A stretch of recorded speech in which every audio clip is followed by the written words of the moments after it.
All right, sounds good. Has anyone seen Sarah? Sarah? Check this out. Already indie people. Dear AI, we have your host. We will return her once you have received 10,000 subscribers. Oh, You're gonna have to host the show. All right. Well, we had some announcements, 3 big ones. Let's take to one of them right now. Hi, I'm Jason Kelley from BookThatDJ.com. Low rates, high quality DJ services.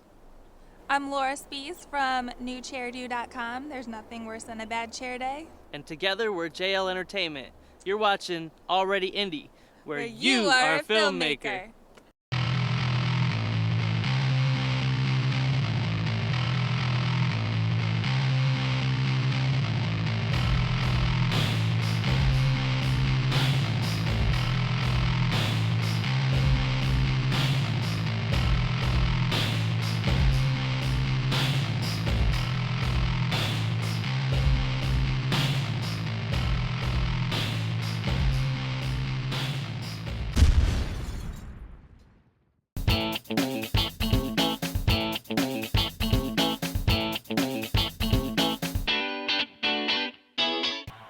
Hello, I'm Herschel Powers. Sarah Dower is still kidnapped. And what you just saw was an AI shout-out. Here with us today to talk about an AI shout-out is MJ Colazar, one of the producers of the show. Will you tell us what an AI shout-out is? Certainly. An AI shout-out is having the fans start the show. So what do all the viewers have to do to make an AI shout-out? Actually, there's a couple criteria for that. The first is we're asking that you introduce yourself. The second is you are now watching Already Indie, and that the third thing you follow up with is where you are a filmmaker. All we ask is that you be yourselves, be creative, have fun with it. You can email the videos. They don't have to be edited down with titles. We'll take care of that. Just send it to info@alreadyindie.com. Remember, the videos are going to be on YouTube, so just make them clean, make them fun. If you have a YouTube channel, be yourself, represent yourself. We'll add the links down below, then people can check out their own videos. And if you're interested in some unclean material, you can email that material to herschelpowers@gmail.com. So what's the second big announcement? Okay, our second big announcement is letting our fans know that Already Indie's website is now up. You can visit us at alreadyindie.com.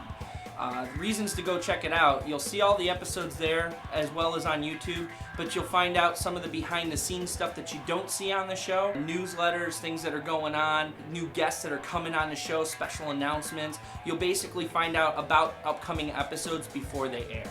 The other thing with that is we are now on Twitter, so you can follow us at Already Indie on Twitter. Hey, guess what's going on in a couple months? We're gonna have big guests on the show. Those kinds of things, you can check that out too. Sounds great, MJ. And now a word from our sponsors.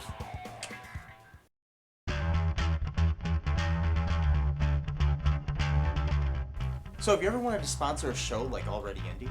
Well, here's your opportunity. So let's say you're a filmmaker who wants to sell one of his movies or web TV shows, or like say you're selling film equipment or anything entertainment related, or even if not, like say you want to sell food. We're here for you. You can contact us at info@alreadyindie.com and get more information. Welcome back. Last episode, we showed a short film called Dead Walkers. Since you did the special effects, do you want to talk to us a little bit about the digital compositing and if you had to use any expensive software for that? Sure.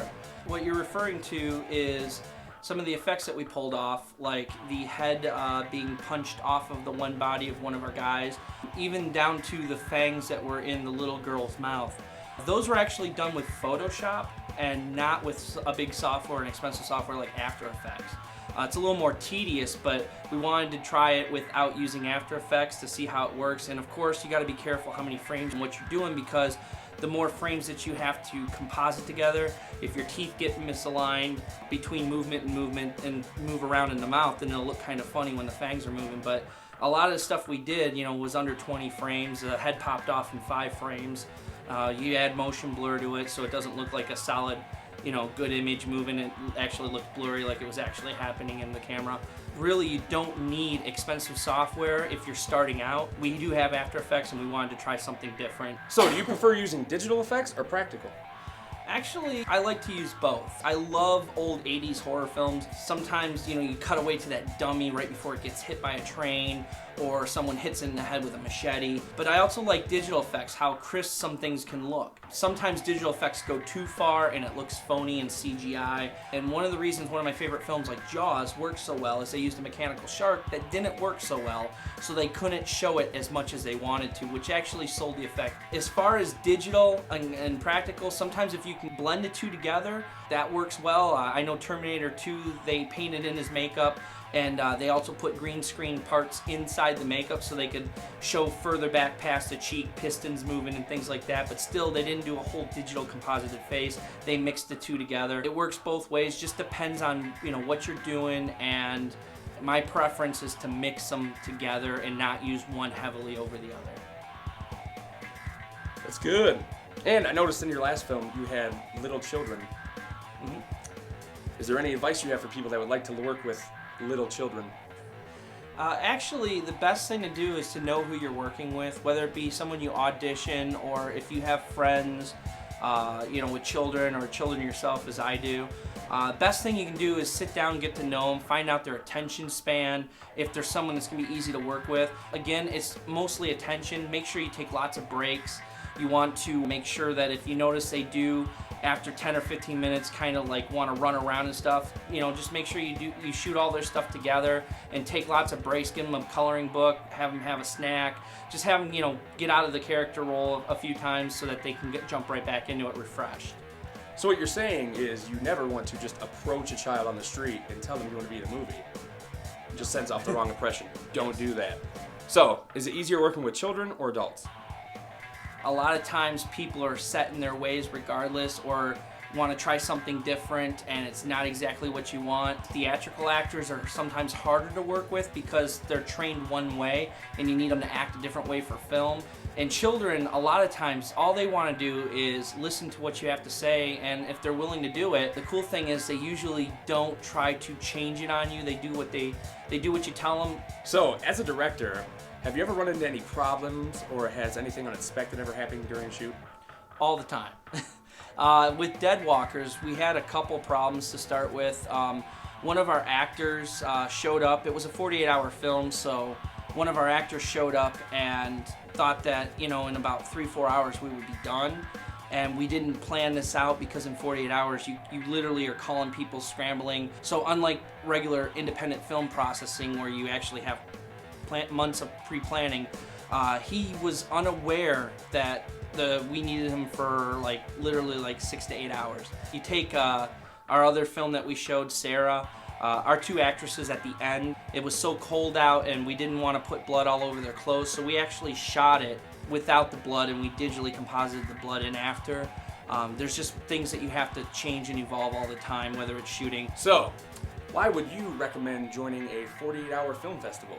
Actually, that's a good question. 48-hour films are exactly as they've been said. We've said them on previous shows.